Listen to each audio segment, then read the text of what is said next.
Welcome aboard. I'm here to familiarize you with the ship.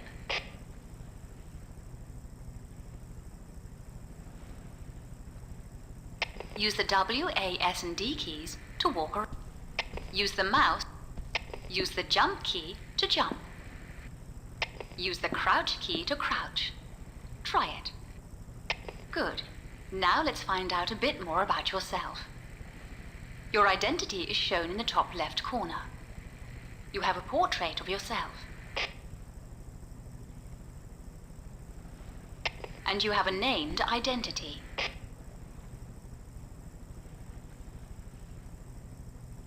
You can also check out your bank account, as well as how much cash you are carrying. They're shown next to your identity and portrait. Also shown is your current location, as well as the deck you are on. While on board the ship, you will need to take care of your needs, or suffer some embarrassing side effects. To display all your needs at one time, press N. If a need turns purple, you will have a limited time to take care of it, as indicated by the bar around the icon, or suffer the consequences.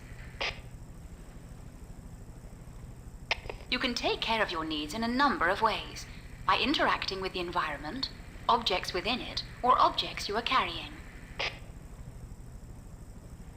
For instance, to get some sleep, simply left-click on that bed. To interact with something, make sure you are close enough to it, and you have an interaction icon on rollover. You will remain asleep till your need is satisfied. Try it now.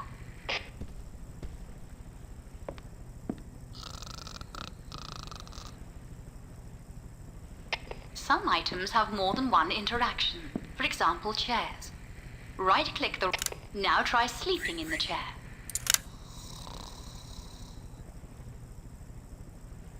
Good. The other way to take care of your needs is through your inventory. If you press I, you will open your inventory. Do it now. In your inventory, you can see your player portrait, which shows what you are wearing, as well as the items you are carrying. There is also a deck plan, which we will cover later.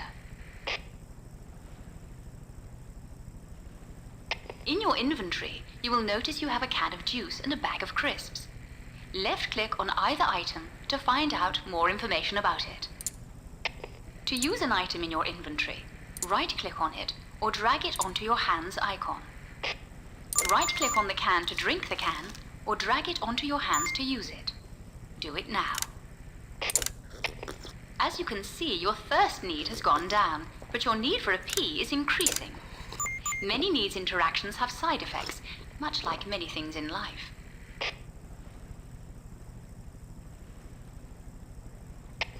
Now let's have a look at containers. Containers are important on board the ship, as by searching through them you can find useful items and weapons. See that wardrobe over there? Use your CSI to open it. Good. Left-click to get more information about items in a container.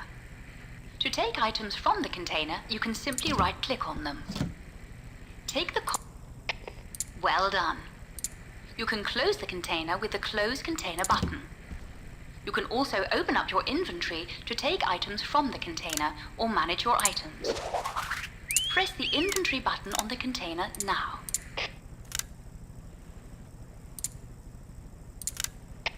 Okay. From this screen, you can drag items from the container to your inventory, or from your inventory to the container. Right-clicking on items in the container will also take the items from the container. Try using either method to take the weapon from the container.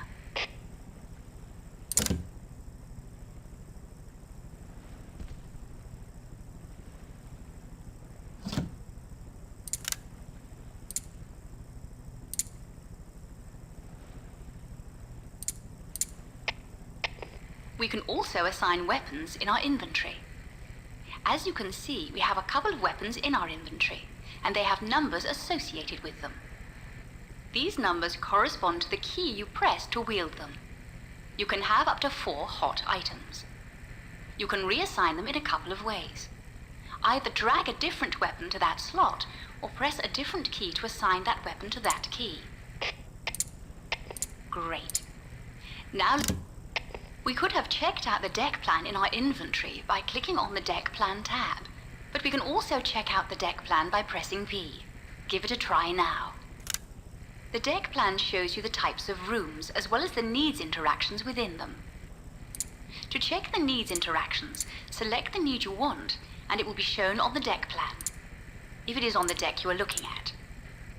You can check out other decks with the arrows above and below the deck plan. Press Escape or P to close the deck plan when you are done.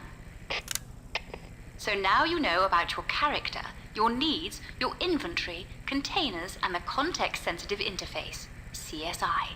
We're making good progress. Almost done. All you need to know about now is your quarry and the security system. Your quarry, the person you have to kill, is displayed on the bottom right corner. If you don't know what your quarry looks like, i.e. you have never met them, they will be displayed as a silhouette. Once you have met your quarry, their image will be displayed in the last outfit you knew they were wearing. Note, they could change in the meantime. Your quarry's location is updated regularly and shown next to their image. Red text means the information is hot. Blue text means it's cold. So all you have to do is kill them now, right? Not quite. There is security. First off, let's start with the Eye of Doom, which is displayed by your quarry's portrait. The eye is green whenever you're in the clear. Pulling out a weapon with a green eye will not get you arrested. The eye turns red whenever someone is watching you, be they passenger, guard, or camera. In this case, you can see a guard icon to indicate a guard can see you. If you pulled out a weapon, you would be instantly arrested. Cameras will also turn the eye red, as shown by the camera icon. If you pulled out a weapon, you would be instantly arrested. Note, some cameras rotate, so keep your eye on the cameras and learn their patterns. Passengers also count as witnesses. However, they work differently to guards and cameras. If you pull a weapon out when a passenger is witnessing you, a timer will count down to your arrest. Note, the more passengers there are watching you, the faster this counts down. Okay, now let's look at trespass. There are certain areas passengers are not allowed to go, namely crew areas. If you are in an area which is a trespass area, you will see the trespass icon appear next to the Eye of Doom. If you are in an area which is a trespass area, and there is either a crewman, camera, guard, or passenger witnessing you, you could be caught trespassing. A timer appears next to the trespass icon and counts down to your arrest, and as it does so, you will be fined every so often. One point about trespassing is that there are other areas you shouldn't go. For instance, men shouldn't be using the women's toilets. It's just not right, is it? If you are spotted there by someone else, you will be fined, but you will not be arrested. Okay, so that's the security system covered. I should add that if you are arrested, you will be taken to court, processed, fined, and given a sentence or both. And once your sentence is over, you will be released. When the crew arrest you, they will search you and confiscate any illegal weapons, as well as fining or jailing you for the possession of them. So try not to carry too many around with you. If you successfully kill your quarry, you will be rewarded with money from Mr. X. You can find out how much money you will receive for using each weapon by checking the Money for Kills table, known as the MFK table. Okay, I think that's us done. Oh wait, one more thing. Sprinting. You can sprint by holding down the sprint key. When you do, you will see a sprint meter appear next to your portrait. When the sprint meter is empty, you cannot sprint. The sprint meter recharges over time. Sprinting also increases your fatigue, so use it sparingly. You will not be able to sprint if you're exhausted.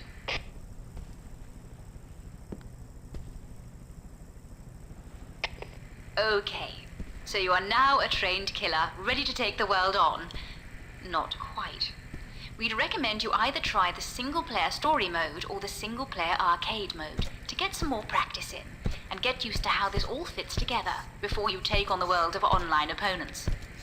Good luck and happy hunting.